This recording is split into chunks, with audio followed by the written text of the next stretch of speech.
আসসালামু আলাইকুম প্রিয় বন্ধুরা, আশা করি আল্লাহর রহমতে সবাই আল্লাহ পাক আপনাদেরকে ভালো রেখেছেন এবং সুস্থ রেখেছেন।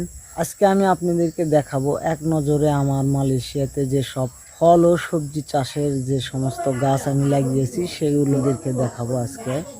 তো প্রথমে দেখাবো এটা মরিচের গাছ। মরিচের গাছটার বয়স 1 বছর পূর্ণ হয়ে গেছে। মরিচ অনেক দিন যাবতই আমি খাচ্ছি। নতুনভাবে ছোট ছোট মরিচ বেরিয়েছে, তো এগুলোও ইনশাল্লাহ আগামীতে তরকারিতে ব্যবহার করা যাবে। এই হচ্ছে এটার হাইট প্রায় 6 ফিট বা 5.5 ফিটের মতো হবে। তো এটা সুন্দর করে আমি দৈনিক পরিচর্যা করে থাকি, পানি দিয়ে থাকি, সার দিয়ে থাকি। পাম বাগানের মধ্যে আমি এটা পেয়েছি এই চারা অবস্থায়, এই পর্যায়ে পর্যন্ত ছিল। তো এ 2 ধাপ বৃদ্ধি হয়েছে, প্রায় 2 মাসের মতো বয়স হচ্ছে। তো এটা পরিত্যক্ত অবস্থায় পাম বাগানে হয়তো কেউ খেয়ে আটি ফেলে দিয়েছে, সেখান থেকে গজিয়েছিল। তো সেখান থেকে আমি নিয়ে আসি সুন্দর করে এখানে লাগিয়েছি। আর এটা হচ্ছে পেয়ারার গাছ। পেয়ারার গাছটাও মোটামুটি অনেক সুন্দর হয়েছে। এটার বয়স প্রায় 4 মাস বা প্লাস মাইনাস হতে পারে, এরকম বিষয়।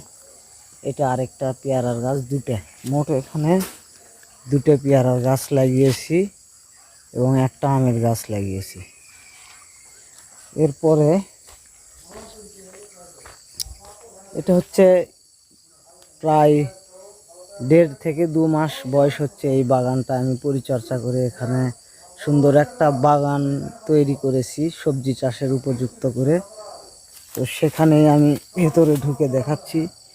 এটা হচ্ছে যে পেঁপের চারা।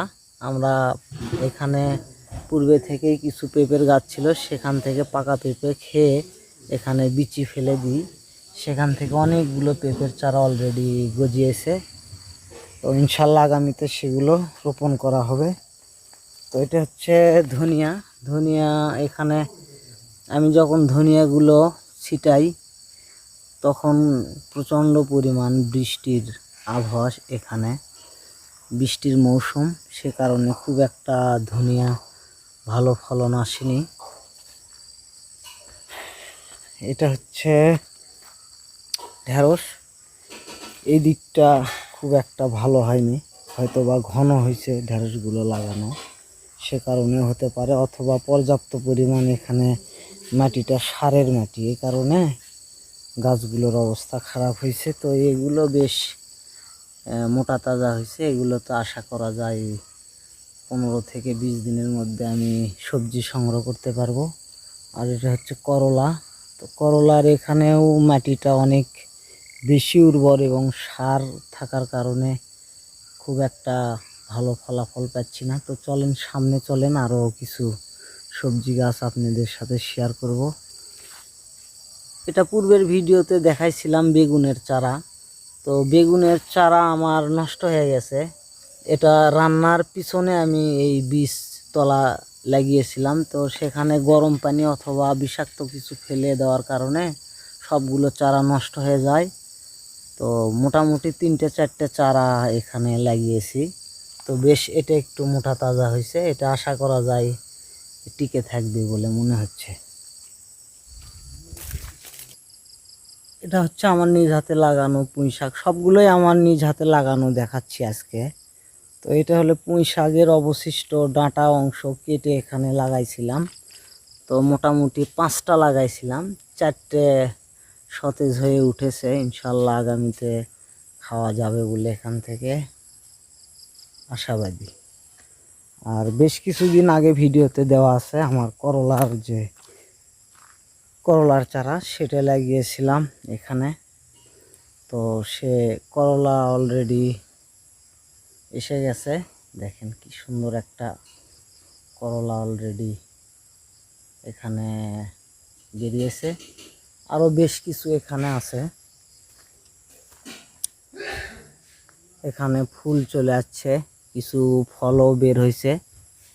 তো এখান থেকে আশা করা যায় আমার অনেকটা পয়সা সাশ্রয় করা সম্ভব হবে।